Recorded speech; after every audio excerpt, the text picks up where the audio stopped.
Life gives us one grand entrance, but the exits, they can be as countless as the stars in the night sky.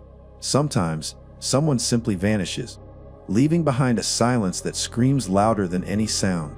This is a journey into one such profound mystery, where every whisper from the past, every detail meticulously uncovered, holds the crucial key to understanding a life tragically and profoundly altered. Our journey today takes us to McDowell County, nestled in the picturesque foothills of the majestic Appalachian Mountains in western North Carolina. It's a relatively small place, but it boasts a big heart, where folks genuinely look out for one another. You'll find beautiful, expansive landscapes, plenty of room to breathe deeply, and the serene waters of Lake James, a truly stunning man-made expanse mostly bordered by dense, ancient forest. But even in such a tranquil and seemingly idyllic setting, peace can be abruptly shattered. On a chilly winter morning, the natural beauty of Lake James was abruptly overshadowed by a profoundly unsettling and deeply disturbing discovery. A couple of unassuming hunters, moving along the quiet shoreline, stumbled upon something tucked away, some bones, wrapped in an old, stained sheet or towel. Their first instinct, naturally and correctly, was to immediately reach out to the sheriff's department. It became clear very quickly that these discovered remnants were indeed human. Yet, despite this grim and obvious truth, there was nothing immediately present at the scene to offer definitive clues as to who they truly belonged to. However, a chilling possibility immediately came to mind for seasoned investigators. Could these be the tragically found remains of Zila Lowry, a vibrant young local woman who had mysteriously disappeared several months prior?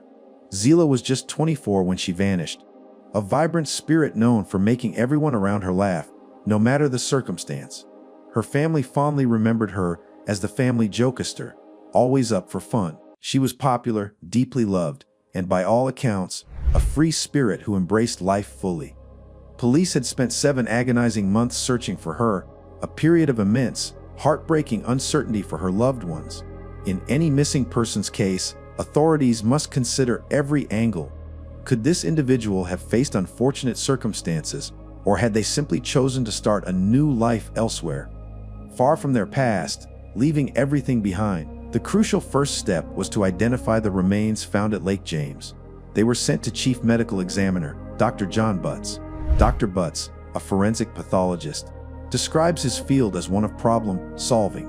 We're presented with puzzles, riddles, he explains, and we gather information, piece it together, and arrive at conclusions. Upon receiving the call from authorities, suspecting the remains belonged to Miss Lowry, Dr. Butts and his team began their meticulous work. The remains had clearly been exposed to the elements for a considerable time, with very little soft tissue remaining. This ruled out standard identification methods like fingerprinting. But the bones themselves whispered clues. The structure of the hip bones, the heads of the femurs, the humerus, and the size of the mastoid bones behind the ears, all pointed to the individual being a woman.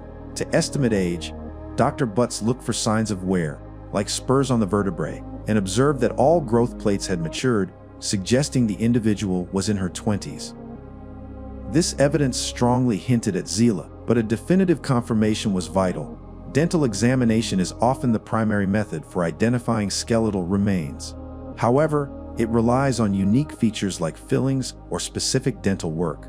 Zila, fortunately, had excellent teeth with no restorations or distinctive characteristics, making a match difficult. So Dr. Butts turned to another ingenious method, detailed X-rays of the skull, specifically focusing on the frontal sinuses, the small spaces within the frontal bone. Each person, it turns out, possesses a uniquely patterned frontal sinus, much like a fingerprint. Fortunately, the team had access to excellent X-rays taken during Zila Lowry's life. By comparing these with the X-rays from the discovered skull, multiple unique features aligned perfectly. It was a definitive match. The remains laid before them were indeed Zila. The agonizing uncertainty was over. She hadn't simply left town to start anew. We now knew Zila's journey had tragically concluded. Delivering such news to a family is never easy. The unknown can be a torment, driving loved ones to despair, and while the truth, in this case, was heartbreaking, sometimes the clarity of knowing, even tragic knowing, can offer a painful path forward that the endless void of not knowing never could. Investigators were now unwavering in their resolve.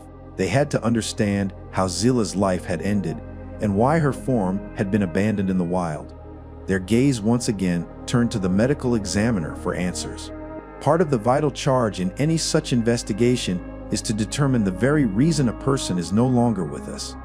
Dr. Butts began looking for evidence of injuries. He noted some alterations consistent with scavenging animals, but also others that were entirely distinct, clearly not caused by wildlife. These specific injuries were confined to the head, where the skull had experienced significant disruption. To unravel what had happened, reconstruction was essential, meticulously piecing the fragments back together, like a complex three-dimensional puzzle, to document the damage and reveal its story. Even with some parts missing, particularly from the right side, Dr. Butts was able to pinpoint the pivotal event that led to Zila's passing. It was evident there had been a profound forceful impact. In forensic work, context is everything. If these remains had been found at the base of a cliff, the injuries might suggest an accidental fall. But here, in a location with no natural explanation for such extensive damage, the conclusion was inescapable. These injuries were deliberately caused. Someone had committed an act against her. The skull showed extensive, devastating damage, strongly indicating a wrongful ending to her life. Zila's tragic passing sent ripples of concern through the entire county. Investigators were more determined than ever to bring clarity to her story and accountability to those responsible. They began by reconstructing the days leading up to her disappearance. Zila, a waitress at a local truck stop, had worked a double shift and was awaiting a ride home the last time she was seen. While it wasn't unusual for her to disappear for a day or two, after several days passed, her loved ones grew deeply worried. It was known that Zila had mentioned meeting her ex-husband, Johnny, after work. Their relationship had been tumultuous, and on-again, off-again dynamic.